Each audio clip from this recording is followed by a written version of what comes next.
Bonsoir, chères dames, chers messieurs, chères demoiselles. Je crois que la situation au Niger, jusqu'à présent, l'ex-ministre de M. Mohamed Bazoum, l'ex-ministre des Affaires étrangères de son gouvernement déchu, démis de ses fonctions alors, parce que toutes les institutions ont été mises à sac. Alors, il s'appelle M. Assoumi Massaoudou, si je ne me trompe pas de son nom. Il a fait une interview sur France 24. Je crois que bon nombre d'entre vous l'ont écouté. Mais je vais revenir sur ses propos parce que je me dis comment on peut être aussi aliéné jusqu'à aller souhaiter le pire pour son propre pays. Comment on peut être aussi assoiffé du pouvoir jusqu'à souhaiter le pire et appeler le pire pour son pays. Je ne le ferai pas. Jamais je ne le ferai pas.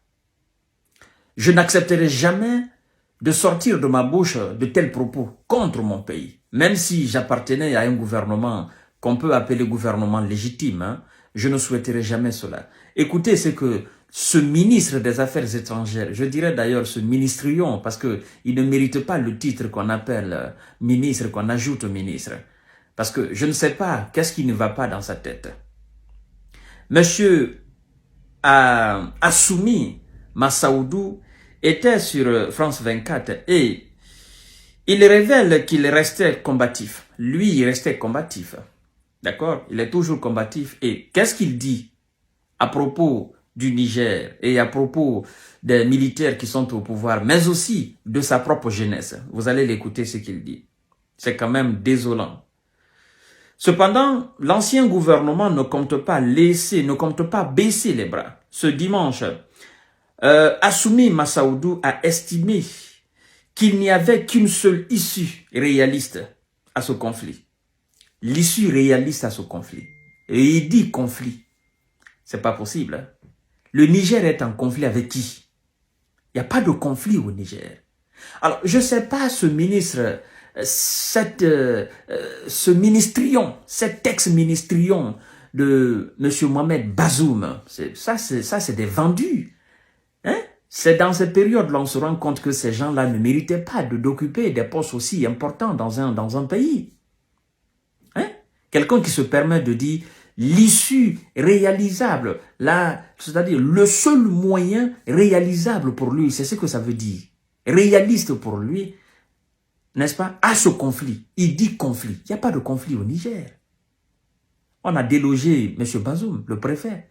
Et puis tout son gouvernement est parti. Hein? C'est Sarabia là. Ils sont tous partis. Hein? D'accord?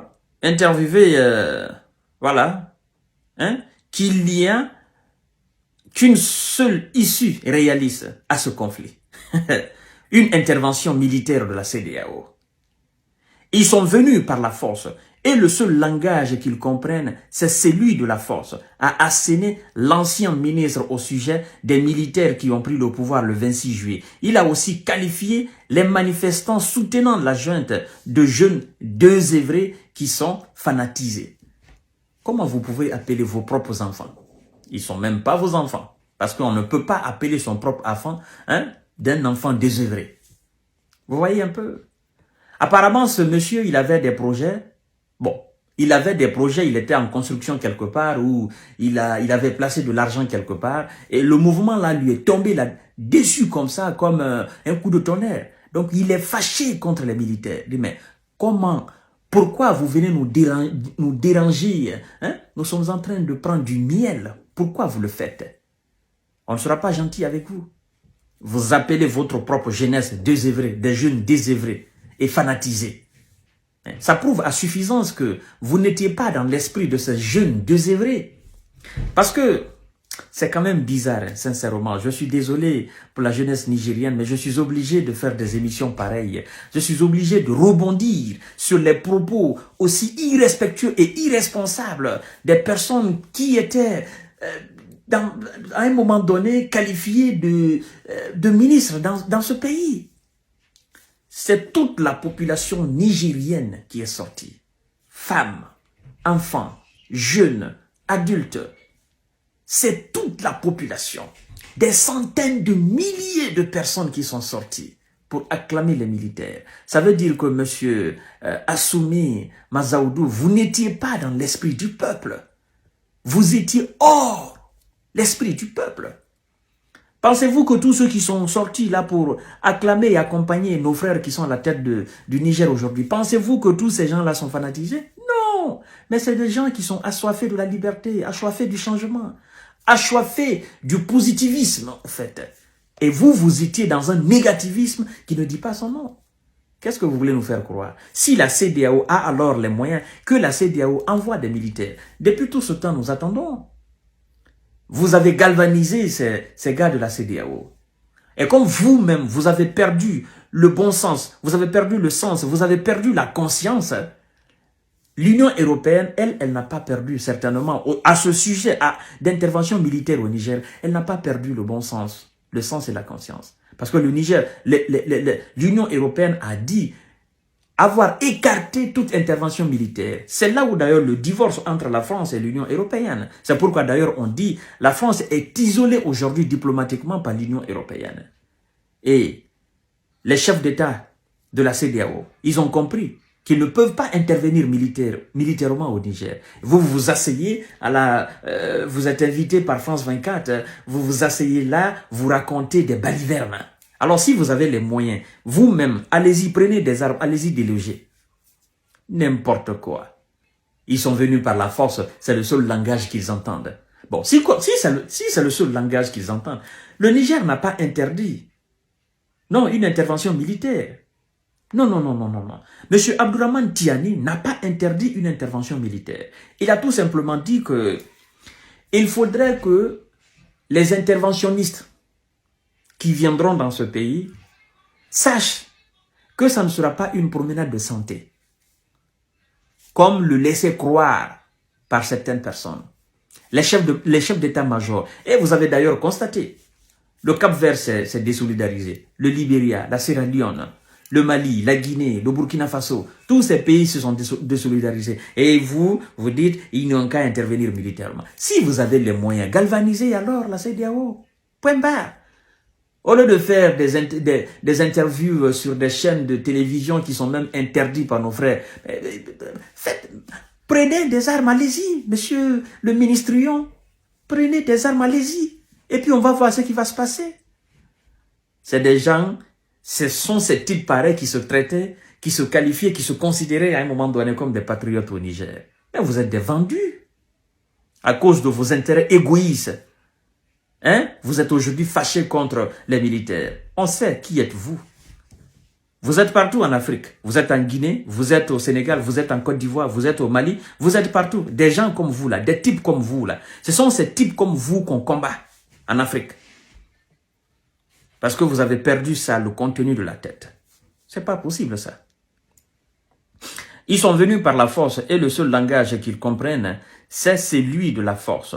A asséné l'ancien ministre au sujet des militaires qui ont pris le pouvoir le 26 juillet. Il a aussi qualifié les manifestants soutenant la junte de jeunes désœuvrés qui sont fanatisés.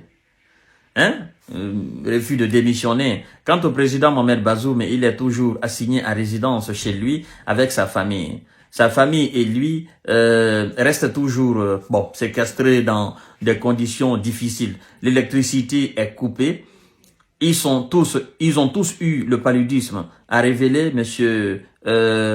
Assoumi Massaoudou. Cependant, pas question pour lui de jeter l'éponge. Mais il a le moral, il reste combatif et il refuse de démissionner. Du côté de Paris, bon, on va pas répéter les mêmes blabla.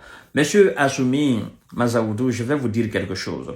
Quand vous dites que M. Bazoum et sa famille, ils ont eu le paludisme, est-ce que vous avez une graine, est-ce que vous avez, c'est-à-dire la plus petite unité de la honte, quand vous dites le paludisme? Vous savez ce que vous avez dit là?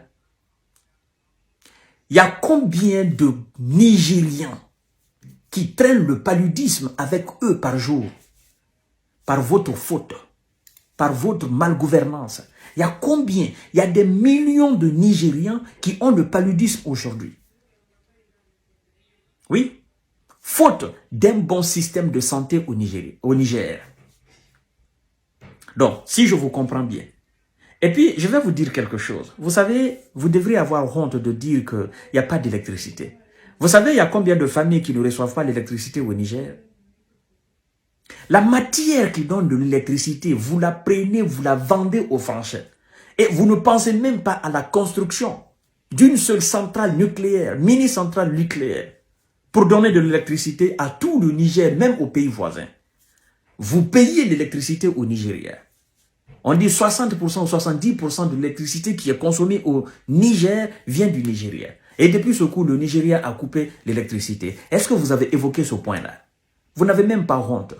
Vous devriez alors, quand vous étiez ministre, vous devriez vous battre à ce qu'il y ait au moins une centrale, une mini-centrale, ne serait-ce qu'une petite, une mini-centrale nucléaire dans ce pays, gérée par vos proches collaborateurs, vous-même les Français, gérée par vous-même là-bas, pourvu que le peuple nigérien ait l'électricité. Est-ce que vous vous êtes battu dans ce sens-là? Pourtant, la matière qui illumine la ville de Paris, qui illumine toutes les grandes villes européennes, le Niger est l'un des principaux fournisseurs de cette matière à l'Union européenne et à la France. Pendant que la population nigérienne, la jeunesse nigérienne se lamente dans l'obscurité. Est-ce que vous avez honte de dire aujourd'hui que M. Bazoum ne reçoit pas l'électricité? Est-ce que vous mesurez un peu? Vous vous foutez de la gueule de qui? Du peuple nigérien? Donc, Bazoum ne mérite pas de vivre dans l'obscurité comme le citoyen lambda. Bazoum ne mérite pas d'avoir le paludisme comme le citoyen lambda.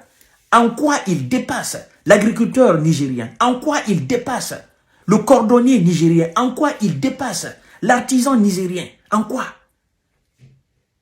Dans les conditions normales, si les chefs, les présidents étudient très bien leurs fonctions, ce sont les premiers esclaves d'un État. Ils ne doivent même pas manger si la population ne mange pas. Ils ne doivent même pas avoir de l'électricité si la population n'a pas l'électricité. Ils ne doivent même pas être soignés en tant que le peuple est malade. Vous pensez à cela? Vous venez aujourd'hui nous raconter des balivernes pour dire que M. Bazoum et sa famille ont le paludisme. Il y a combien de Nigériens, combien d'enfants nigériens qui tombent à cause du paludisme, qui meurent à cause du paludisme? Qu'est-ce que vous avez fait? Est-ce que vous avez haussé le niveau du système de santé nigérien quand vous étiez aux affaires? C'est pas possible. Quand j'aborde ces sujets pareils, j'ai la rage. Je peux parler jusqu'à demain matin. Mais je suis obligé, pour ne pas abuser de votre temps, abonnez-vous sur cette page Visionnaire, activez la cloche de notification pour ne plus rater mes vidéos, partagez la vidéo dans tous les groupes possibles. Et bonne soirée à vous. Merci infiniment.